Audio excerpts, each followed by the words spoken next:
వచ్చి నించోపెట్టారు.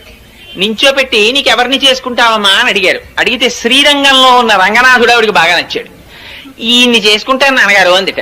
అంటే మిగిలిన వాళ్ళని ఏమనుకోకండి స్వామి, మా అమ్మాయి ఇన్ని మెచ్చుకుందంటే, అయ్యో ప్రతిబింబంలాగా నేనే కదయా 105 మూర్తులుగా ఉన్నది, ఏకస్వమేవ బహుధా భవభాసిలోకే, ఆయనే కదా ఉన్న ఒక్క ఆత్మేగా ఇన్ని రకాలుగా కనపడాలి అని ఆ స్వామి రంగనాథుడు చేసుకుంటానన్నారు. మిగిలిన వాళ్ళందరూ వెళ్ళిపోయారు, మిగిలిన మూర్తులు. పాపం ఈ రంగనాథుడిని చేసుకుంటానని ఆవిడ మురిసిపోతోంది.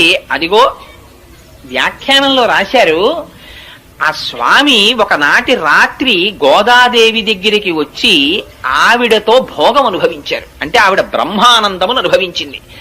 ఆనాడు ఆండాళ్ తల్లికి వరం ఇచ్చారట, నువ్వు ఏ పరమాత్మని కోరి ఇంత తపస్సు చేశావో అటువంటి నిన్ను నేను ఆనందాన్ని పొందినటువంటి రోజు, నువ్వు బ్రహ్మానందమును పొందిన రోజు